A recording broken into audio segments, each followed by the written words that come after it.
nuestra intención en esta charla es presentarles, digamos, no solo la empresa Biocódices, sino un diagnóstico, digamos, no invasivo de ADN prenatal.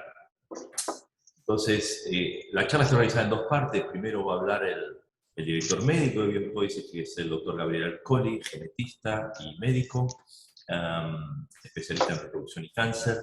Y luego, bueno, tomaré la palabra yo para presentar los aspectos más técnicos, si se quiere, de este diagnóstico genómico. Así que bueno, sin más, creo que primero, por supuesto, agradecerles a ustedes que están ahí, que han atendido esta, para nosotros, una enorme oportunidad presentarles esto. Es un placer comentarles en qué estamos haciendo y los desarrollos que vamos a seguir teniendo. Pero bueno, sin más entonces, Gabriel, si querés, yo me silencio y te dejo a vos para, creo que ya podrás compartir pantalla, si no busque tanto a mí como a él, fíjate si nos podemos hacer co-share para poder compartir pantalla y ya está. Yo me silencio. Excelente. Gracias. Bueno, muchísimas gracias, Hernán, por la presentación y bienvenidos a todos. Espero que sea una charla de utilidad. Muy bien, yo estoy compartiendo pantalla, ustedes me dirán si se ve correctamente. Bien, perfecto. Pueden ver mi pantalla sin problemas, ¿verdad? Sí, se ve perfecto, Gabriel. Bueno, les voy a hablar de algunas cuestiones más generales del ADN placentario libre en sangre materna y algunas cuestiones que hacen este estudio de ADN fetal en sangre materna como un estudio muy avanzado de screening y tamizaje de aneuploidías o anomalías cromosómicas, principalmente numéricas, pero también anomalías cromosómicas estructurales. Ustedes saben que el ADN fetal libre en plasma materno, por más que se llame ADN fetal, en realidad es un ADN placentario. Es decir, son fragmentos pequeños de ADN que pertenecen a la placenta y que pasan a circulación sanguínea materna. Ese ADN fetal libre en plasma materno es más pequeño que el ADN que pertenece a la propia madre. Entonces, la circulación sanguínea materna presenta el plasma, que es la parte líquida de la sangre, en la cual están inmersos pequeños fragmentos de ADN, tanto maternos, que son más largos, como fragmentos más pequeños, placentarios. Ese ADN placentario libre en el plasma materno se va a originar en células del trofoblasto placentario. Se segmentan o rompen en pequeños fragmentos y pasan a la circulación sanguínea materna. Va a poder detectarse desde la 5ª semana de la gestación, aunque el estudio en sí se efectúa desde la 9ª o desde la 10ª semana de la gestación.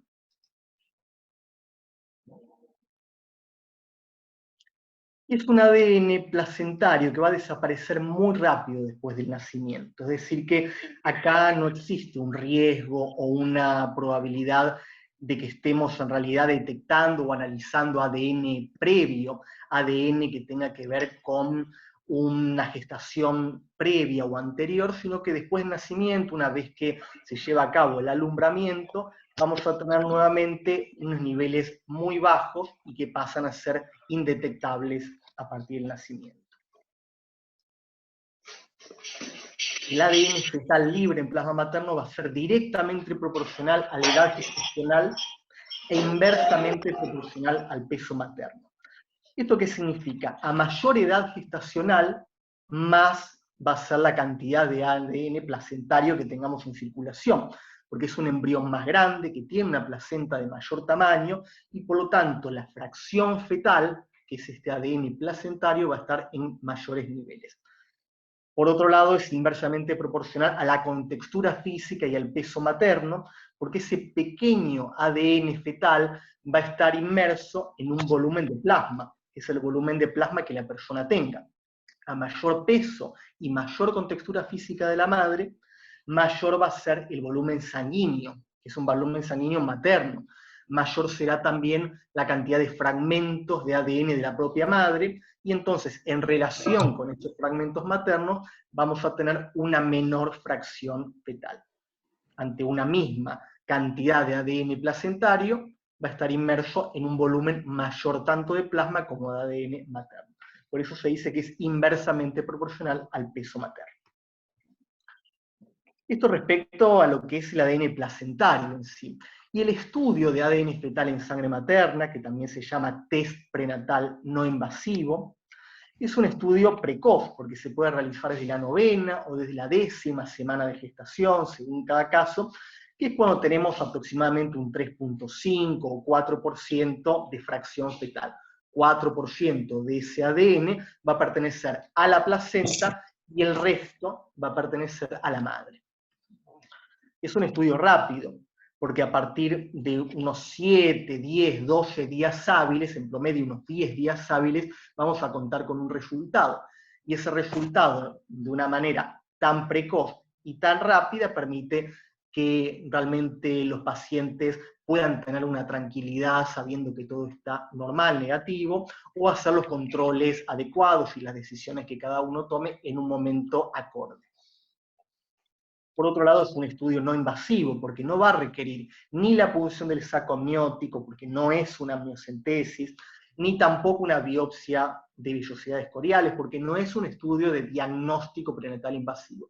Es un estudio de tamizaje o de screening que tiene una tasa de detección muy alta, sin ser un estudio de diagnóstico prenatal invasivo. Por otro lado, tiene una alta sensibilidad, es decir, una muy alta tasa de detección de estas aneuploidías, y por otro lado, una alta especificidad, es decir, alta probabilidad de detectar a aquellos pacientes sanos. Por lo tanto, tiene una alta chance de detectar aquellas gestaciones que no tienen ninguna anomalía o ninguna aneuploidía. El hecho de que tenga más de 99% de tasa de detección, sensibilidad y también de especificidad para las trisomías autosómicas frecuentes, va a hacer que tenga una baja tasa de falsos negativos, debido a la alta sensibilidad, y también una baja tasa de falsos positivos, debido a la alta especificidad. Se estima alrededor de un 0,1% tanto de falsos negativos como de falsos positivos. Y como vimos, se van a realizar menos punciones innecesarias que con otros estudios no invasivos, porque al tener una tasa tan baja de falsos positivos, no se va a requerir posteriormente llevar a cabo un diagnóstico prenatal invasivo, una punción, ya sea de vellosidades coriales o preferentemente de amniocentesis, de un modo confirmatorio. Con la translucencia nucal es un excelente estudio, pero tiene más cantidad de falsos positivos. Y esa mayor cantidad de falsos positivos nos lleva a que en algunas situaciones haya que hacer algún estudio de diagnóstico prenatal invasivo cuando en realidad no tenía una anomalía. Esto ocurre en mucho menos medida con el ADN fetal en sangre materna. Este estudio de ADN fetal en sangre materna se considera un screening, un tamizaje, pesquisa o cribado de alta sensibilidad para toda la población, independientemente de la edad que tenga esa mujer e independientemente de si tiene o no antecedentes personales o familiares.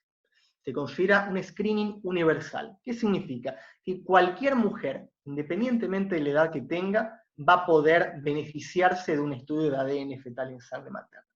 Y así lo hacen saber las mayores sociedades científicas a nivel internacional, o sea, las estadounidenses, europeas.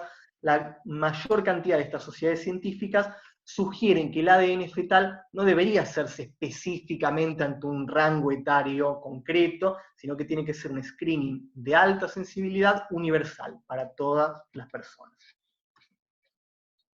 A su vez, uno puede llegar a tener la tendencia de pensar que el ADN fetal puede reemplazar al ATN+, que es el cribado combinado de las semanas 11 y 14, o al revés, que si realizó el cribado combinado de semanas 11 o 14 ya no se va a beneficiar del ADN fetal en sangre materna, y eso es un error. El ADN fetal es un estudio complementario al cribado combinado de las semanas 11 a 14.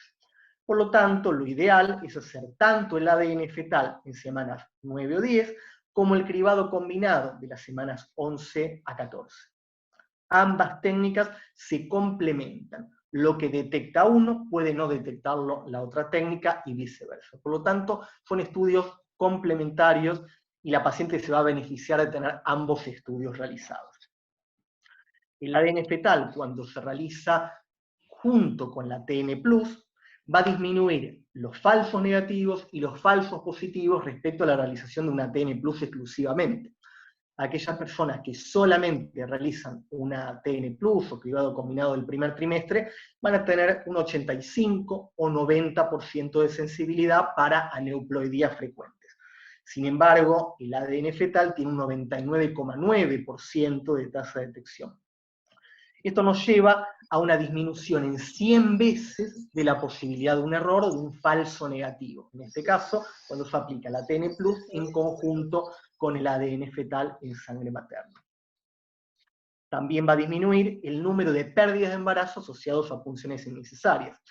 Como el riesgo de un falso positivo en el cribado combinado del primer trimestre es entre un 3 y un 5%, y el riesgo de un falso positivo en el ADN fetal es alrededor de un 0,1%, este 3 a 5% se disminuye hasta un 0,1%, y eso baja la cantidad de falsos positivos y de punciones, y al disminuir la cantidad de punciones también se disminuye la cantidad de pérdidas de embarazos asociadas a la punción. Ustedes saben que es en torno de un 0,3 a un 0,5% de riesgo de pérdida de embarazo asociado al procedimiento de diagnóstico prenatal invasivo.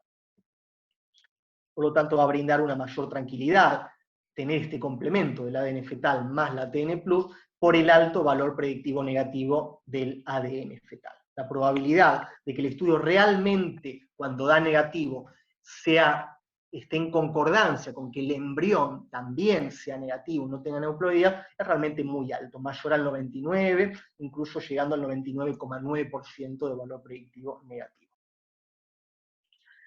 Y este cribado combinado de las semanas 11 a 14, dijimos que es un estudio que suele ser complementario al ADN fetal y uno no debería dejar de realizarlo por haber hecho el ADN fetal, ya que el cribado combinado puede identificar anomalías cardiológicas que me alteren la translucencia nucal, que haga que sea una translucencia con un tamaño más elevado, y si la anomalía cardiológica es de un origen no cromosómico, el ADN fetal no lo va a detectar. Por lo tanto, es correcto hacer un cribado combinado en semanas 11-14 a pesar de haber realizado el ADN fetal. Alteraciones embrionarias debido a infecciones maternas, citomegalovirus, eritrovirus, parvovirus B19, herpes simplex, todas estas infecciones pueden aumentar también la translucencia nucal. Al no tener un origen cromosómico, el ADN fetal va a ser normal, y esta persona se beneficia de hacer también un cribado combinado de semanas 11 a 14. Las displasias esqueléticas también pueden alterar la translucencia nucal, y que nos da alterado este cribado combinado. La hernia diafragmática, otras malformaciones de tipo congénitas pueden aparecer en este cribado. Pero como dijimos, la detección de aneuploidías está en torno a un 85 o 90%. Por eso es que ambos estudios combinados tienen los beneficios de cada uno de estos test. El beneficio de una tasa muy, muy alta de detección del ADN fetal, junto con el beneficio de identificar otras anomalías que no son cromosómicas y que al ADN fetal se le pueden escapar. La tasa de falsos negativos de este cribado combinado es entre un 10 y un 15%, versus el 0,1% del ADN fetal, por eso se complementan. A su vez, como dijimos, la tasa de falsos positivos está entre un 3 y un 5%, con el cribado combinado, y disminuye a un 0,1% con el ADN fetal en sangre materna. Las indicaciones de este estudio de test prenatal no invasivo o ADN fetal en sangre materna pueden ser, como dijimos, partiendo de un screening o tamizaje universal, pero hay indicaciones que tienen todavía un poco más de profundidad o que son todavía más concretas. Por ejemplo, aquellas mujeres embarazadas mayores a 34 años. Una embarazada que tiene 35 años cumplidos o más va a ser que tenga mayor riesgo de base, mayor riesgo basal de aneuploidías, de tener anomalías cromosómicas, principalmente numéricas, trisomías y monosomías. Esto me puede llevar a un aborto espontáneo o a un síndrome como las trisomías 21, 18, 13, que son los síndromes de Down, Edwards y Patau respectivamente. Por otro lado, aquellas personas que quieran evaluar los posibles riesgos cromosómicos sin llegar a un estudio prenatal invasivo, también pueden ser una indicación relativa de realizar un ADN fetal en sangre materna. Y aquellos pacientes que tengan algún antecedente personal o familiar de alguna anomalía cromosómica, o que presenten en la ecografía algún marcador alterado relacionado con síndromes cromosómicos, que tengan indicación de un diagnóstico prenatal invasivo y que lo rechacen.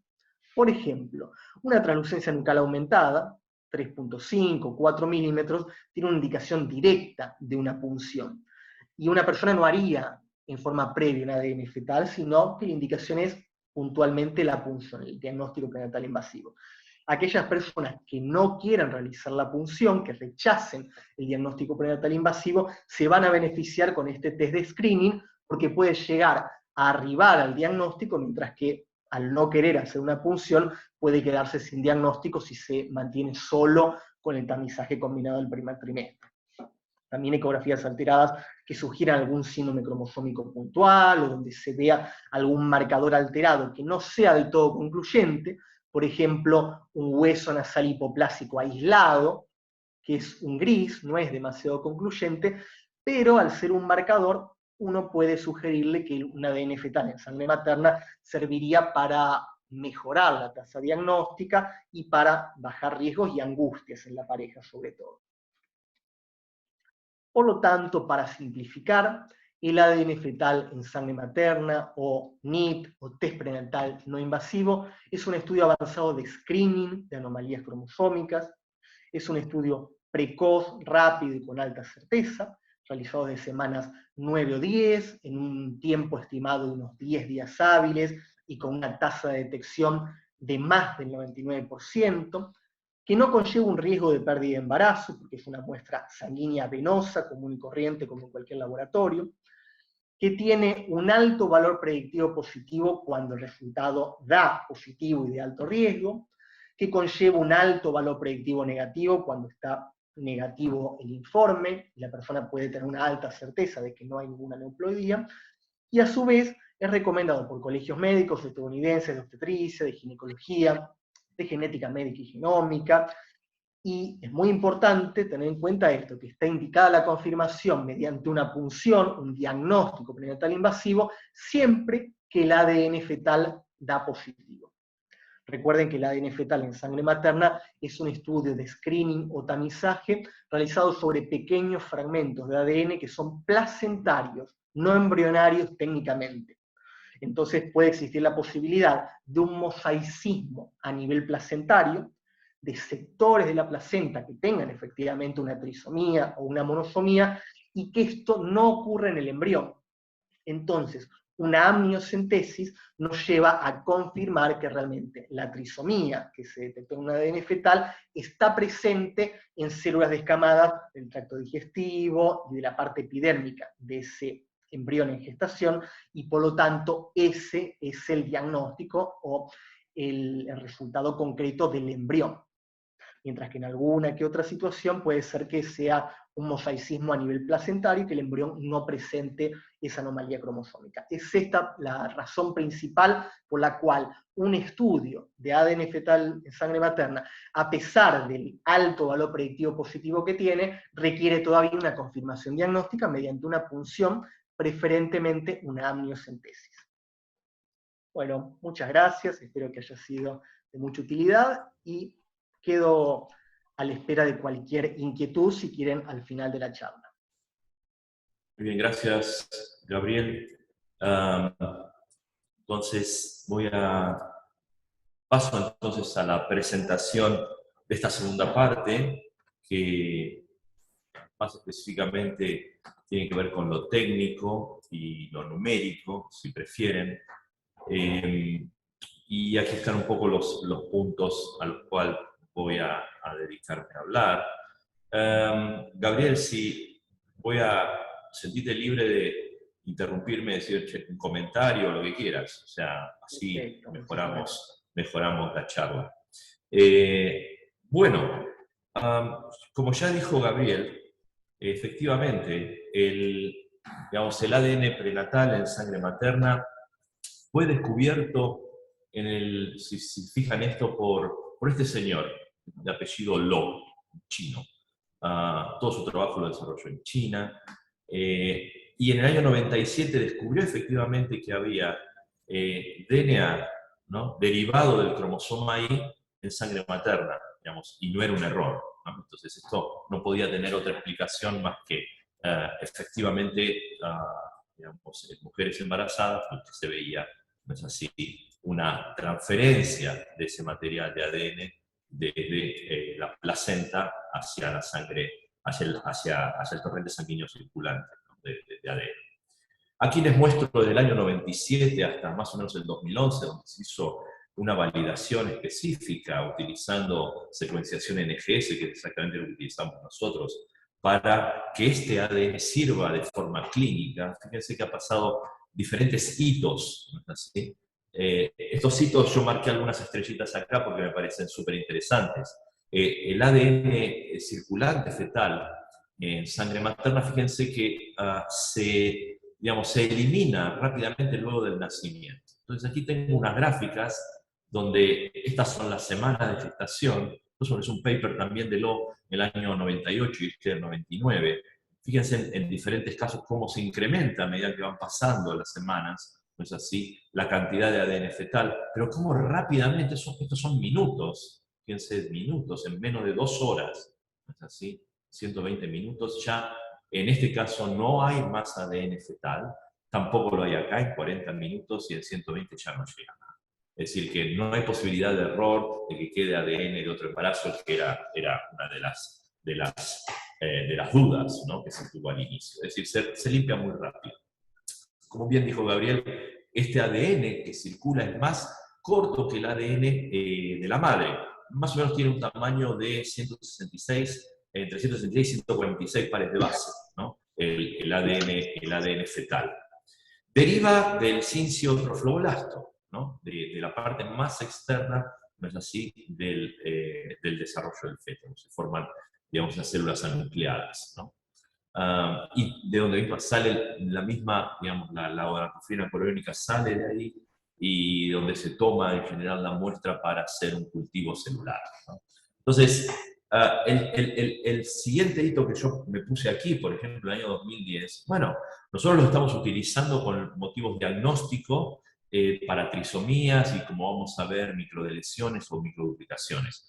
Pero fíjense, en el año 2010 se hizo el mapa genómico completo de un feto, ¿no es así?, digamos, tomando este ADN fetal. Es decir, si bien puedo yo recuperar fragmentos y ahora, como van a ver, medir esos fragmentos en diferentes cromosomas para ver aneuploidías, puedo mapear absolutamente el genoma completo de un feto en desarrollo para tener esa información.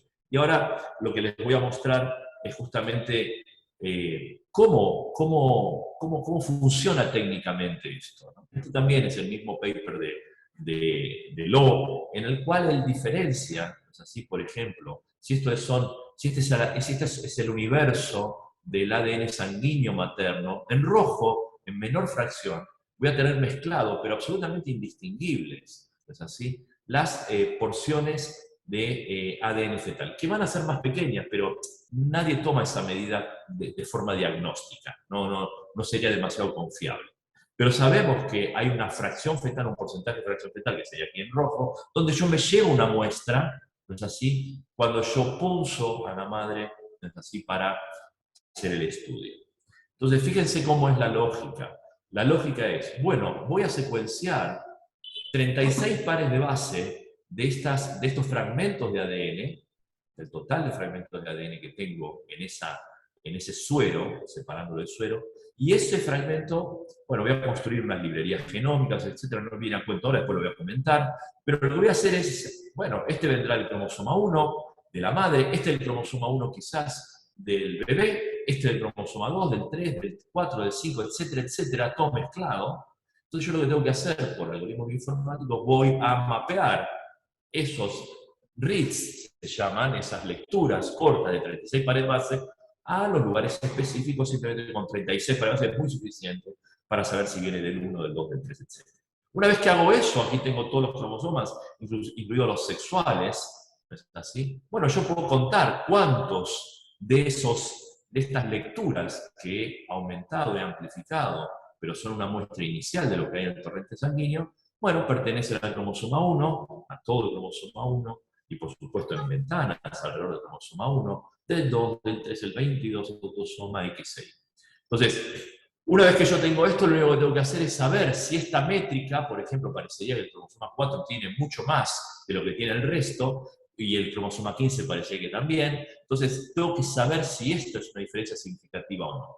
Entonces, lo que hago es normalizar para cada cromosoma, ¿no es así? Voy a hacer el conteo de todos los reads por cromosoma sobre el total de reads que tengo a lo largo, en media, de todo el genoma, y eso, digamos, cada uno de esos valores lo voy a restar a una media y lo voy a dividir por el desvío estándar. Esto es lo que se llama obtener un Z-score. Es decir, cuántos desvíos estándar estoy aumentado o disminuido en esta métrica en relación a lo que esperaría tener por una referencia. Esta referencia, bueno, si no lo saben, es lo que da absoluto valor a cada uno de estos diagnósticos. Son miles o decenas o centenares de miles de pacientes en donde sabemos que el delivery fue normal y en función de eso, digamos, sabemos que el testeo fue efectivamente normal y todos sus cromosomas son normales. Entonces, este Z-score que yo lo veo aquí, bueno, puede ser esto de un cromosoma específico de un paciente que claramente está elevado más de 3. Estos pacientes A, B, C, D no tienen un desvío específico, pero estos pacientes sí. Si fuesen de un solo cromosoma, por ejemplo el 4, diría, bueno, todos estos están desviados. Esa es la lógica. Imagino que se entendió más o menos cómo funciona.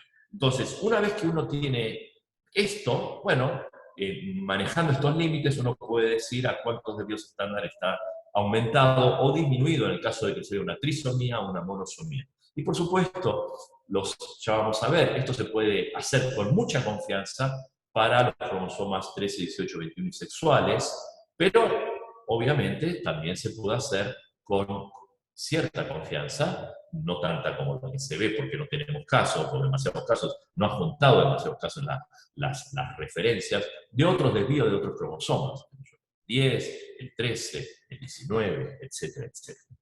Es decir, que esta métrica es para todos los cromosomas, que ahora con la charla se va a entender un poquito más. Entonces, este trabajo también es pero fíjense, del año 2016, 6 años después. Bueno, ¿en qué andamos con digamos, más allá de este estudio clásico de cromosoma? Lo que viene en estudios genómicos a partir de sangre materna, digamos, lo mismo del siempre, del silcio, del trofoblasto, y ese ADN que pasa al torrente sanguíneo materno. Bueno, obviamente, digamos, el estudio que hacemos nosotros de Prenatal Code analiza los cromosomas, pero también analiza subregiones de cromosomas, es decir, si hay duplicaciones. Estos son microdeleciones o microduplicaciones. Esto lo ofrecen en general muchas compañías y esto claramente hoy es un test diagnóstico. Pero fíjense que también hay información, por ejemplo, de un mutante, como ya les dije antes, ¿no? En el 2010 ya sabíamos que podía generar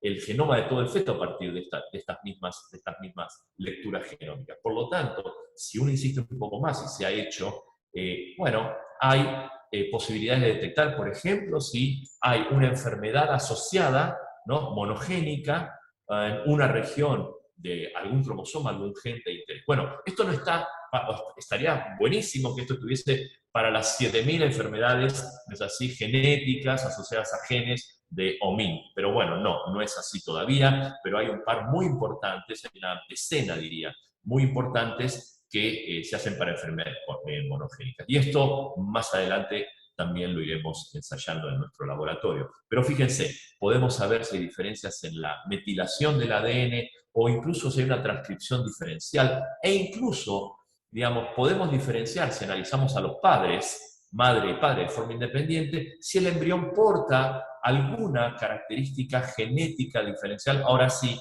ya analizando a los padres, tipo un estudio de carrier screening, es decir, si es portador de alguna enfermedad el feto, o el embrión en desarrollo, en este caso el feto en desarrollo.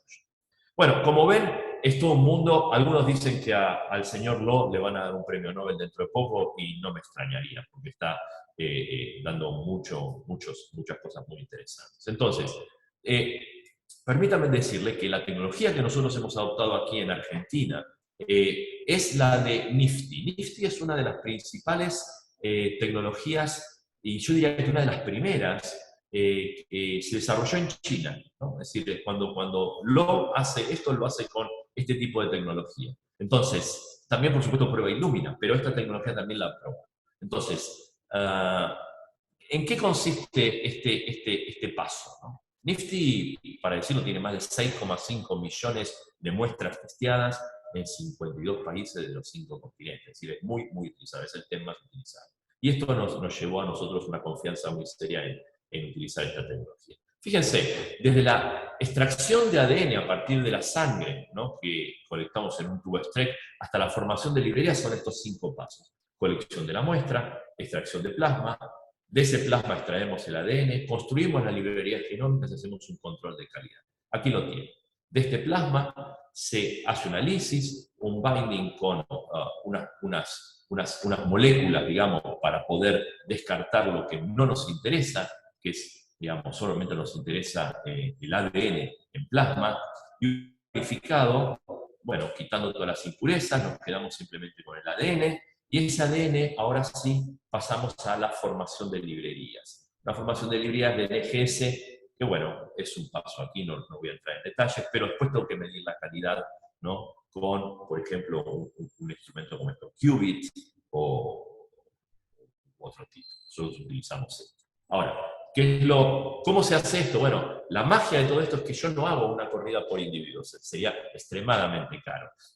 Lo interesante es que uno le puede poner acá, ¿no?, lo que se llaman adaptadores. Cada una de estas muestras ingresan en la misma librería, en el mismo tubo, hasta 48 muestras a la vez. Con lo cual, uno tiene la librería 1 del paciente 1, del paciente 2, etcétera, hasta la 48, y todo eso va en un tubo, y eso es lo que pasa después a la secuenciación.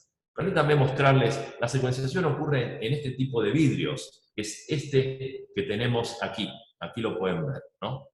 Esto es lo que se llama un flow cell. Esto es exactamente uno de los ensayos que hemos hecho, están aquí, ¿no? Entonces, ¿de qué se trata? De que cada uno de esos fragmentos, bueno, produzcan lo que se llaman clones, para poder tener señal fluorescente. Necesito amplificarlo muchas veces, y eso se hace con una tecnología que en NIFTY es de nanomoles. Bueno, ahí tengo el pedacito de ADN que me interesa, y lo que voy a hacer es, voy a hacer una amplificación por círculo rodante, no importa ahora mucho, pero voy a obtener 300 a 500 copias en cada una de estas bolitas, exactamente idénticas al pedacito de ADN que yo tomé, por ejemplo, de aquí, ¿no? Es decir, lo recuerdan, ¿no?, derivado de este mismo. Entonces, a partir de ahí, esto entra en estos vidrios, cada uno de esos nanobols, y bueno, luego, ahora sí paso a la secuenciación NGS. Voy a tirar unas bases A, C, T y G a lo largo de más de 36 horas de secuenciación, para luego pasar un análisis de datos, generar un reporte y entregar al médico ese reporte. Eso ocurre desde este paso que llega la muestra al laboratorio hasta aquí en aproximadamente 10 días hábiles. Estos secuenciadores son los que tenemos aquí en nuestro laboratorio de calle Corrientes, enfrente al Abasto. Después les voy a mostrar una foto del laboratorio, pero para que vean un poco lo que les estaba comentando Gabriel acerca de los valores de sensibilidad, especificidad, digamos, falsos positivos y negativos, etc. Bueno, fíjense, esta tecnología NIFTY fue validada con la mayor cantidad de pacientes en un solo estudio realizado en una sola compañía. El resto de las compañías han hecho meta-análisis. Esto no. Han colectado casi 147.000 mujeres embarazadas, les han tomado sangre y le han hecho exactamente el mismo protocolo que les mostré anteriormente. Entonces, con esa cantidad de pacientes, como digo, el estudio más grande que se hizo hasta la fecha, esto es del año 2015, para ver justamente las trisomías 21, 18 y 13, y por supuesto los cromosomas sexuales, y han terminado con estos valores de sensibilidad y especificidad. Para quien le gusten los números, ¿de dónde salen estos valores de sensibilidad y especificidad? Bueno, este paper, yo me tomé el trabajo de pasar todos los números de este paper a estas tablas, Entonces recordarán que si este es el gold estándar, es decir, yo tengo un resultado de verdadero positivo en el test, ¿no? En el test, que en este caso es el NIPT, en este caso de NIFTY, o nuestro prenatal code, bueno, los que dieron positivo y negativo los enumero en verdaderos positivos, verdaderos negativos, falsos negativos y falsos positivos. Aquí tienen los números para el cromosoma 21, aquí tienen los números para el cromosoma 18, y aquí tienen los números para el cromosoma 13. Por supuesto, los números, digamos, los positivos, los que son verdaderos positivos, son mucho mayores para el cromosoma 21, menores para el cromosoma 18 y aún menores para el cromosoma 13. Esto es una cuestión estadística, biológica, si se quiere. Son más frecuentes los 21 que los 18 que los 13. Y por supuesto, ellos más frecuentes que los sexuales. Pero bueno, aquí están los números con finalmente 147.000 casi embarazadas, pero que terminaron en 113.000, si quieren, 112.500 individuos totales que completaron el análisis. Bueno, y estos valores en el cromosoma 21 de 99,17 y 99,95 de sensibilidad y especificidad son los que se ven aquí, 99,17 y 99,95, que salen de estos números, de dividir esto dividido el total. 720 sobre 726 nos da el 99,17%. Este valor sale de 111,18 sobre 111. Bueno, nada, pueden seguir las tablas con esta numerología y lo van a ver. Por eso nosotros decimos en nuestros reportes, en nuestros informes, bueno, que estos son los valores de especificidad, y en el reporte nosotros informamos estos valores para trisomía de sensibilidad, especificidad y valor predictivo positivo, que es este que está aquí. Fíjense que los valores predictivos positivos son de 92,19 de 76, que es uno de los más bajos, y 32. Pero los negativos, fíjense, son de 100, 100 y 99,99, que esto es más importante. Es decir, cuando realmente tenemos un negativo, le vamos a creer que es negativo. Y bueno, y finalmente, si saben interpretar este valor de likelihood ratio de positivos, digamos, bueno, cuando tengo un valor positivo, ¿qué me está diciendo? Bueno, el test me está diciendo que a la probabilidad que tengo yo de tener una trisomía del cromosoma 21, ¿no? En una mujer de cierta edad, ¿no? Bueno, el test me dice que en verdad va a tener una trisomía del 21 con 1800 veces más de probabilidad, ¿no? Es decir, le tengo que multiplicar, ¿no es así?, ese valor de que en verdad, si es un verdadero positivo, me va a estar dando un negativo. Y si es un negativo, bueno, es este valor, me multiplica 120 veces el hecho de que sea negativo. Es decir, que es tremendamente robusto el test en cuanto a esto. Bueno, permítanme mostrarles aquí otros avances del NIPT, ¿no?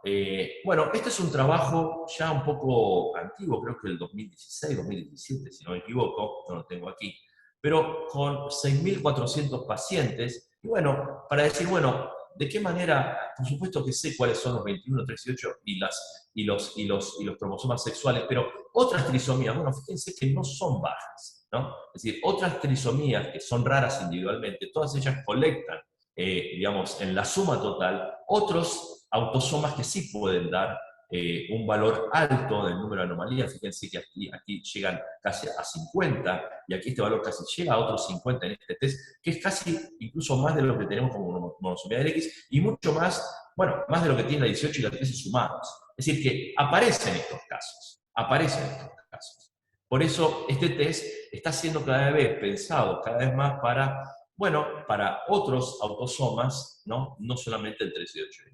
Y este trabajo que les muestro es del año pasado, del 2020. Son dos, pero este es el más importante porque han colectado mayor cantidad de niños y donde más profundamente se ha visto. Se está analizando la posibilidad de detectar, utilizando este test de Non-Invasive Prenatal Testing, ¿no? En NIPT, para los casos donde tengo una pérdida del embarazo, ¿no? Incluso pérdida del embarazo de forma recurrente, ¿no? Bueno, ¿qué es lo que da? Yo se los dejo acá para que lo vean. Bueno, por supuesto, la alternativa de analizar un embarazo perdido es tomar una vellosidad corial, es así, en el momento antes de que haga digamos, la pérdida total de ese aborto, tomar esa muestra y analizarla con unas semanas, no es así, de cultivo celular. Bueno, eso nosotros lo llamamos, y supongo que muchos de ustedes también, el estudio de productos de concepción. Es extremadamente difícil por el tema de contaminación y fallas, no es así, en la posibilidad de tener resultados ya no positivos o negativos, sino de que sean leíbles. Bueno, esto es algo que es común. Y en este trabajo, básicamente, el 50% de los casos no lo pudieron hacer, ¿no? Pero en cualquier caso, ¿qué es lo que ven?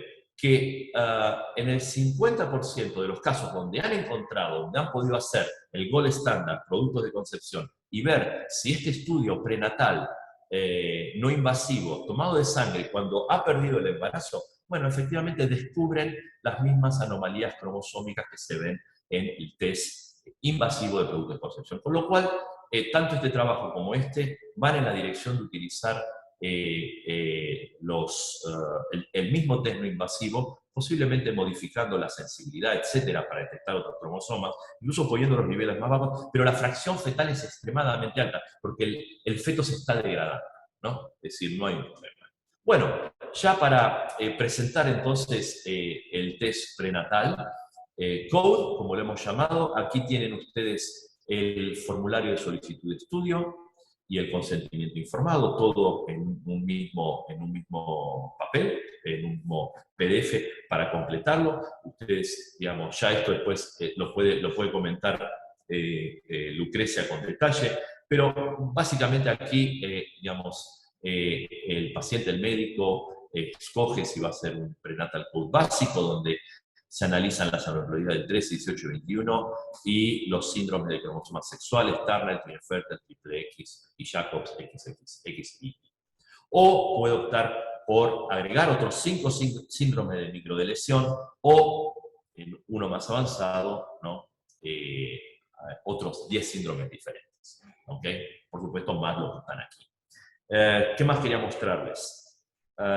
Bueno, aquí le pedimos al paciente, por supuesto aconsejado con el médico, a través del médico y la firma del consentimiento informado, si quieren o no recibir información incidental. Información incidental que puede, por ejemplo, ser muy seria para la madre, ¿no es así? O incluso hasta para la familia, y puede desearla o no, ¿ok? Por ejemplo, un rearreglo cromosómico o un rearreglo cromosómico que genera una enfermedad que no sabía que la tenía. Bueno, todo esto, en este tipo de test uno lo analiza y puede, digamos, no diferenciar exactamente las lecturas, pero sí por la proporción de ADN que tiene esos rearreglos o que tiene alguna de las fallas, bueno, saber si viene de la madre o es del feto. Entonces, es importante para nosotros poder distinguir si quieren obtener o no esa información incidental. Aquí tienen un resultado, ¿no es así?, de una gestación en semana 10, de un solo feto, donde la fracción fetal es de 10.5, es bastante mayor al 3.5, es el límite en donde nosotros no podemos dar un resultado. El sexo predicho en este caso no lo quiso, nosotros damos la opción de si quiere o no obtener el sexado, pero obviamente si dice que no, bueno, tenemos que poner, digamos, de alguna manera si hay alguna particularidad con los síndromes de los cromosomas sexuales. Ahí hay un juego que el consentimiento dice, si usted de todas maneras no quiere saber el sexo, pero si hay un problema, inevitablemente lo tenemos que informar. Bueno, aquí como ven es todo negativo, esto es lo que esperamos en el 99% de los casos, 99% de los casos esperamos estos resultados, y nuestra experiencia ya nos dieron 3 positivos, ¿no? Nuestra experiencia ya obtuvimos 3 positivos. Bueno, ok, ¿qué hemos agregado nosotros en biocódices? Bueno, una validación rápida, de 24 a 48 horas de estos positivos. No queremos dejar al paciente con la mortificación de un positivo que hago, ¿no? Bueno, lo que hay que hacer, como bien dijo Gabriel, es tomar una muestra de vellosidades coriales y hacer un test de diagnóstico. Bueno, lo que vamos a ofrecer en nuestro pipeline de análisis con los tests, sea el básico, avanzado o el plus, es si a nosotros nos pasan esa muestra, hacer lo que se llama un test de QF-PCR. que lo que hace es detectar a partir de, digamos, de marcadores de microsatélites, bueno, la posibilidad de si efectivamente es una trisomía del cromosoma 13, 18, 21, X o Y, o es una disomía y es un falso positivo, por ejemplo. Por supuesto, después, digamos, esto no quita el hacer efectivamente el estudio de vellosidades coriales y a través del cultivo, ¿no? Y diagnóstico a partir de citogenética. Pero es una manera muy rápida que quita ansiedad, ¿no es así? Porque es 100% efectivo. O sea, aquí nuevamente, el resultado del QFPCR dio 100% de sensibilidad y especificidad en todos los casos cuando se hizo a través del microscopio y cultivo celular. Es decir, que esto lo ofrecemos también para todos nuestros estudios de forma gratuita con el mismo análisis. ¿Okay? Bueno, entonces, como conclusión, ¿cuáles son las características? Es simple, lo único que necesitamos son 5 a 10 mililitros de sangre para tomar esa muestra y secuenciar los reads. Es seguro, no genera ninguna, aunque ya se está discutiendo si en verdad la punción genera o no riesgo, bueno, es una discusión, pero claramente no genera ese riesgo, en el caso de que exista. Se pueden analizar todos los cromosomas menos el 19, y si no recuerdo mal, el 7, Jeremías me lo puede confirmar. Es preciso, tiene 99%, más del 99% de sensibilidad basado en el estudio de pacientes más masivo que se hizo hasta la fecha. Confiable, porque como dije, es nifty y funciona en 52 países, y lo hacemos acá. Es decir, no mandamos las muestras afuera. Nuestro core de Biocódices es hacer los estudios acá, dar a los médicos nacionales una respuesta local, rápida, segura, al llamado de teléfono, comunicándose, en este caso, a Buenos Aires. Aquí les presento a Lucrecia, si alguno no la conoce todavía. Ella se puede comunicar a través del info o prenatalcode@biocodices.com para contestar cualquier duda. Este es nuestro laboratorio, esta es la máquina en la cual corremos estos análisis, esta es la máquina donde nosotros corremos el QFPCR, que es importante para esto. Bueno, y aquí diferentes fotografías de los más de 150 metros que tenemos de laboratorio. ¿Qué más? Bueno, les dejo aquí unas referencias principales de lo que estuve hablando y bueno, nada más. Paro aquí, que ya es un